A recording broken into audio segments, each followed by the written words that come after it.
Book 7. What is vice? It is what you have often seen.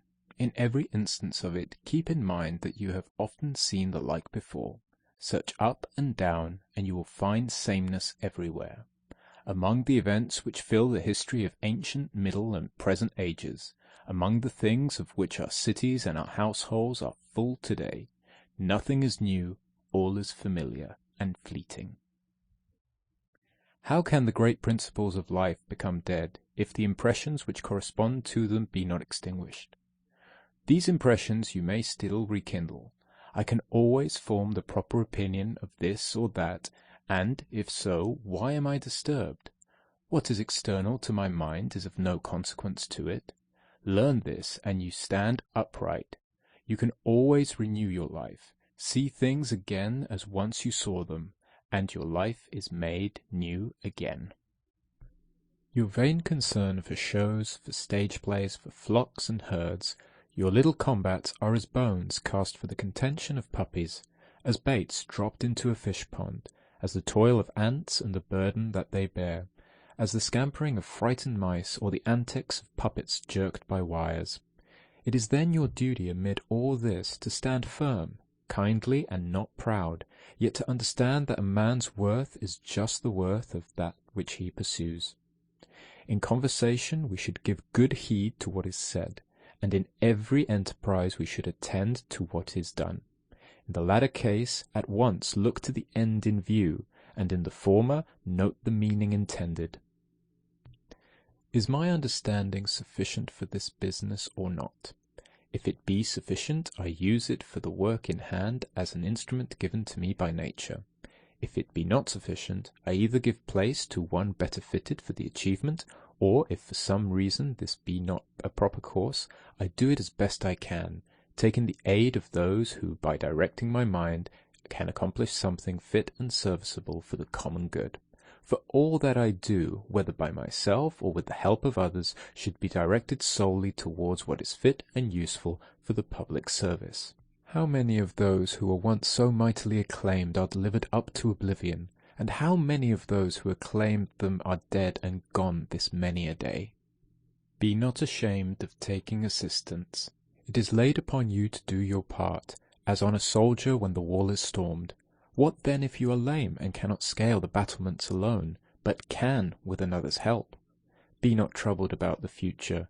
You will come to it, if need be, with the same power to reason as you use upon your present business. All things are twined together in one sacred bond. Scarce is there one thing quite foreign to another. They are all ranged together, and leagued to form the same ordered whole. The universe compact of all things is one. Through all things runs one divinity. Being is one, and law, which is the reason common to all intelligent creatures. And truth is one as well. That is, if there be but one sort of perfection possible to all beings which are of the same nature and partake of the same rational power. Everything material is soon engulfed in the matter of the whole, and every active cause is swiftly resumed into the universal reason. The memory of all things is quickly buried in eternity. In the reasoning being to act according to nature is to act according to reason. Be upright either by nature or by correction. In an organic unity bodily members play the same part as reasoning beings among separate existences, since both are fitted for one joint operation. This thought will come home to you more vividly if you say often to yourself, I am a member of the mighty organism which is made up of reasoning beings. If instead of a member you say that you are merely a part, you have not as yet attained to a heartfelt love of mankind. As yet you love not well-doing for its own sake alone, and you still perform your bare duty with no thought that you are your own benefactor by the deed. From the world without let what will affect whatever parts are subject to such affection. Let the part which suffers complain, if it will, of the suffering. But I, if I admit not that the hap is evil, remain uninjured. Not to admit it is surely in my power. Let any one say or do what he pleases. I must be a good man. It is just as gold or emeralds or purple might say continually, Let men do or say what they please. I must be an emerald and retain my lustre. The soul which rules you vexes not itself. It does not, for example, awake its own fears or arouse its own desires. If another can raise grief or terror in it, let him do so. By its own impressions it will not be led into such emotions. Let the body take thought, if it can, for itself, lest it suffer anything and complain when it suffers. The soul, by means of which we experience fear and sorrow, and by means of which indeed we receive any impression of these, will admit no suffering. You cannot force it into any such opinion. The ruling part is in itself free from all dependence, unless it makes itself dependent. Similarly, it can be free from all disturbance and obstruction, if it does not disturb and obstruct itself. To have good fortune is to have a good spirit or a good mind. What do you here, imagination? Be gone, I say. Even as you came, I have no need for you. You came, you say, after your ancient fashion. I am not angry with you, only be gone. Do you dread change? What can come without it? What can be pleasanter or more proper to the universal nature? Can you heat your bath unless wood undergoes a change? Can you be fed unless a change is wrought upon your food? Can any useful thing be done without changes?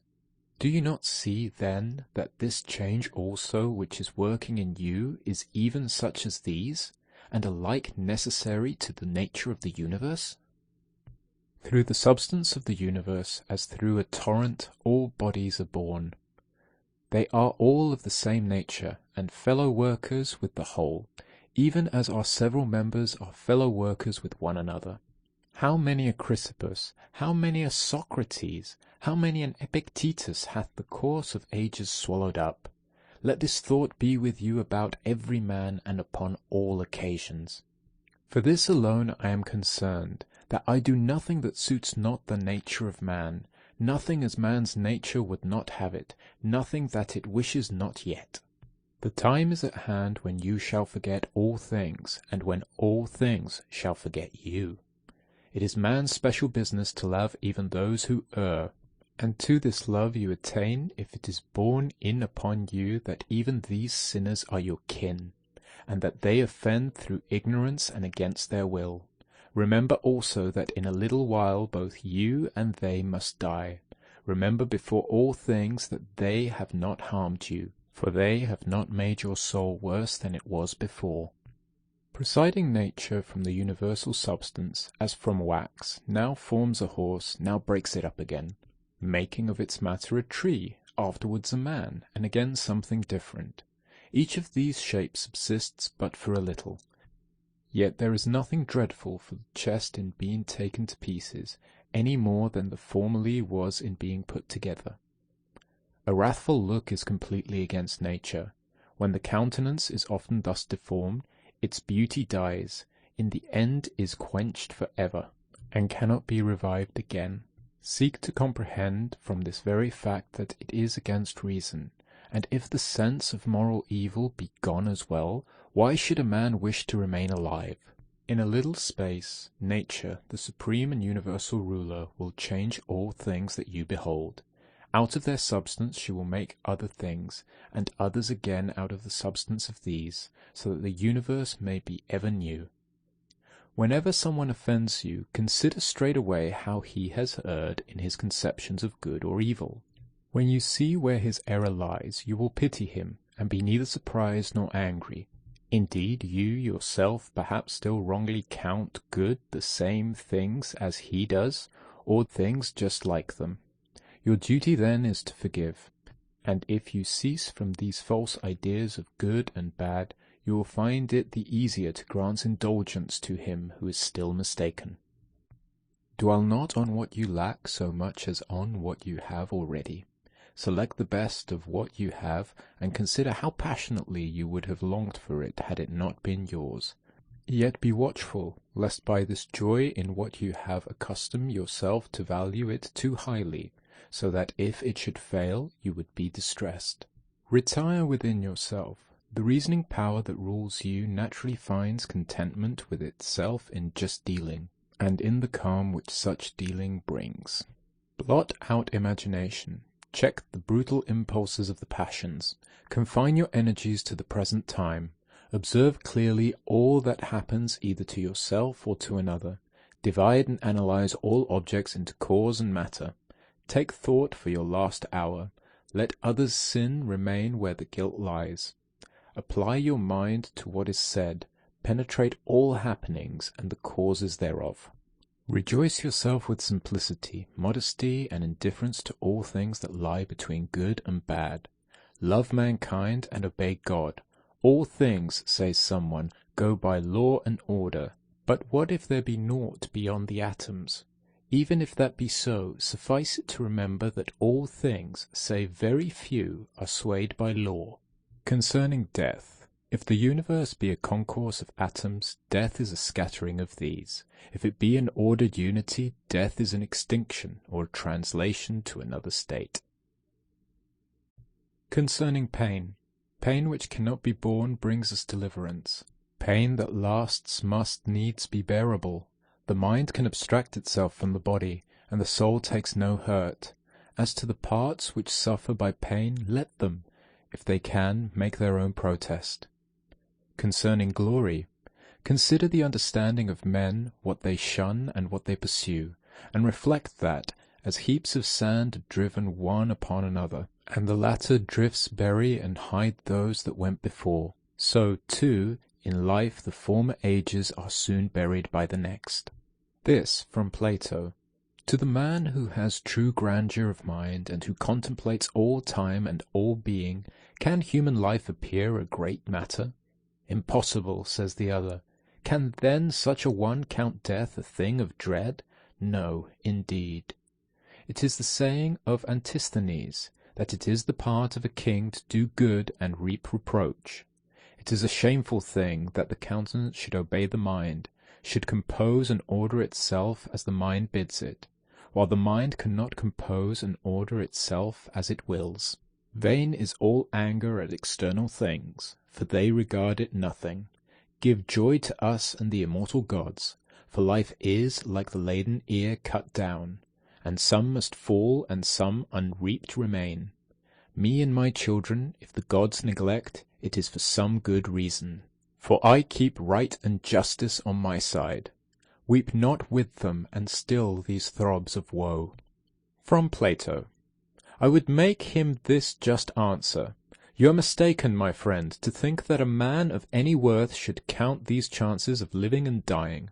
Should he not rather, in all he does, consider simply whether he is acting justly or unjustly, whether he is playing the part of a good man or a bad? He says again, in truth, Athenians, the matter stands thus. Wheresoever a man has chosen his stand, judging it the fittest for him, or wheresoever is he stationed by his commander, there I think he should stay at all hazards, make no account of death or any other evil but dishonour. Again, consider, my friend, whether the truly noble and the truly good be not something quite apart from saving and being saved. The man who is a man indeed should not set his heart on living through a few more years of life, nor should he make that the end of his desire. Rather he should commit the matter to the will of God, assenting to the maxim which even women use, that no man can elude his destiny, and studying in addition how he may spend the life that remains to him for the best. Contemplate the courses of the stars as one should do that revolves along with them. Consider also without ceasing the changes of elements one into another. Speculations upon such things cleanse away the filth of this earthly life. It is a good thought of Plato's that when we discourse of men we should look down as from a high place, on all things earthly, on herds and armies, on husbandry and marriage, on partings, births and deaths, on the tumults of the courts of justice, on the desert places of the earth, on the varied spectacle of savage nations, on the feasting and lamentation, on traffic, on the medley of all things, and the order which emerges from their contrariety. Consider the past and the revolutions of so many empires, and thence you may foresee what shall happen hereafter. It will be ever the same in all things. nor can events leave the rhythm in which they are now moving. Wherefore it is much the same to view human life for 40 as for a myriad of years. What more is there to see? To earth returns whatever sprang from earth, but what's of heavenly seeds remounts to heaven. This imports either the losing of a knot of atoms or a similar dispersion of immutable elements. By meats and drinks and charms and magic arts, death's course they would divert and thus escape. The gale that blows from God we must endure, toiling but not repining. He is a better wrestler than you, but not more public-spirited, more modest, or better prepared for the accidents of fate, not more gentle towards the shortcomings of his neighbours. Wherever we can act comfortably to the reason which is common to gods and men, there we will have nothing to dread. Where we can profit by prosperous activity which proceeds in agreement with the constitution of our nature, we need suspect no harm. In all places and at all times you may devoutly accept your present fortune, and deal in justice with your present company. You may take pain to understand all arising imaginations, that none may steal upon you before you comprehend them. Pry not into the souls of others, but rather look straight to the goal whither nature is leading you, whither the nature of the universe by external events, and whither your own nature by the tendency of your own action. Each being must perform the part for which it was created. Now all other beings are created for the sake of those among them which have reason, as all lower things exist for the sake of things superior to them, and reasoning beings were created for one another. The leading principle in man's nature, then, is the social spirit, and the second is the victory over the solicitations of the body. For it is proper to the workings of reason to set bounds to themselves, and never to be overpowered by the calls of sense or by the stirrings of passion, both of which are animal in their nature. The intellect claims to reign over these, and never to be subjected to them, and rightly, because it is equipped to command and use all the lower powers. The third element in the constitution of a reasoning being is caution against rashness and error. Let the soul go forth straight upon her way in the possession of these principles, and she stands seized of her full estate. Consider yourself as dead, your life is finished and past. Live what yet remains according to nature's law, as an overplus granted to you beyond your hope. Love that only which is your hap, which comes upon you as your part in fate's great spinning. What indeed can fit you better? Upon every accident keep in view those whom the like has happened. They stormed at the event, wandered and complained, but now where are they? They are gone forever. Why should you act the like part? Leave these unnatural commotions to fickle men, who change and are changed. Yourself take thought of how you may make good use of such events. Good use for them there is. They will make matter for good actions. Let it be your sole effort and desire to gain your own approval in every action, and remember that the material objects of both that effort and of that desire are things indifferent. Look inward. Within is the fountain of good. Dig constantly, and it will ever well forth. Keep the body steady, without irregularity, whether in its motions or in its postures. For, as the soul shews itself in the countenance by a wise and graceful air, it should require the same expressive power of the whole body. But all this must be practised without affectation. The art of life is more like that of the wrestler than of the dancer, for the wrestler must always be ready on his guard, and stand firm against the sudden, unforeseen efforts of his adversary. Consider constantly what manner of men they are whose approbation you desire, and what may be the character of their souls. Then you will neither accuse such as err unwillingly, nor need their commendation when you look into the springs of their opinions and their desires. Every soul, says Plato, parts unwillingly with the truth. You may say the same of justice, temperance, good nature, and every virtue. It is most necessary to keep this ever in mind. For if you do, you will be more kindly towards all men. In all pain, keep in mind that there is no baseness in it. It cannot harm the soul which guides you, nor destroy that soul as a reasoning or as a social force. In most pain you may find help in the saying of Epicurus, that pain is neither unbearable nor everlasting, if you bear in mind its narrow limits and allow no additions from your imagination. Remember that also we are fretted, though we see it not, by many things which are of the same nature as pain, things such as drowsiness, excessive heat, want of appetite. When any of these things annoy you, say to yourself that you are giving in to pain. Look to it that you feel not towards the most inhuman of mankind, as they feel towards their fellows. Whence do we conclude that Teleges had not a brighter genius than Socrates? 'Tis not enough that Socrates died more gloriously, or argued more acutely with the sophists, or that he kept watch more patiently through a frosty night, or because, when ordered to arrest the innocent Salaminian, he judged it more noble to disobey, or because of any stately airs and graces he assumed in public, in which we may very justly refuse to believe. But assuming all this true, when we consider Socrates, we must ask what manner of soul he had.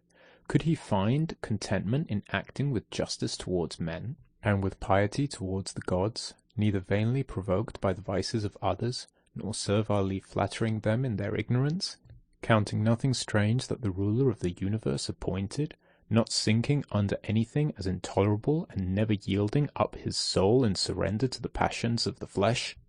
Nature has not so blended the soul with the body that it cannot fix its own bounds, and execute its own office by itself.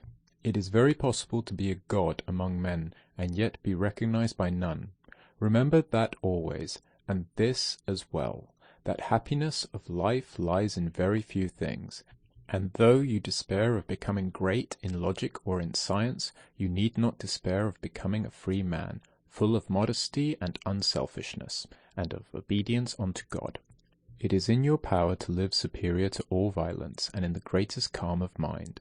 Were all men to rail against you as they pleased, and though wild beasts were to tear asunder the wretched members of this fleshly mass which has grown with your growth, what is to hinder the soul amid all this form preserving itself in all tranquillity, in just judgments about surrounding things, and in ready use of whatever is cast in its way? Judgment may say to accident, your real nature is this or that, though you appear otherwise in the eyes of men. Use may say to circumstance, I was looking for you. To me all that is present is ever matter for rational and social virtue, in sum, for that art which is proper to both man and God. All that befalls is fit and familiar for the purpose of God or man. Nothing is either new or intractable, but everything is well known and fit to work upon.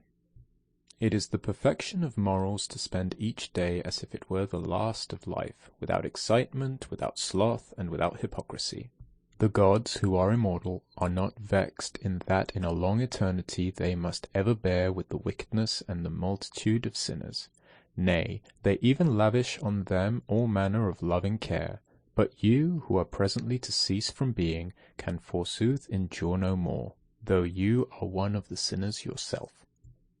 It is ridiculous that you flee not from the vice that is in yourself, as you have it in your power to do, but are still striving to flee from the vice in others, which you can never do. Whatever the rational and social faculty finds fit neither for rational nor for social ends, it justly ranks as inferior to itself. When you have done a kind action, another has benefited. Why do you, like the fools, require some third thing in addition, a reputation for benevolence, or a return for it? No man wearies of what brings him gain, and your gain lies in acting according to nature. Be not weary, therefore, of gaining by the act which gives others gain. Nature is set about making an ordered universe, and now either all that is follows a law of necessary consequence and connection, or we must admit that there is least rationality in the things which are most excellent, and which appear to be most special objects for the impulses of the universal mind. Remembrance of this will give you calmness on many an occasion. End of the 7th book.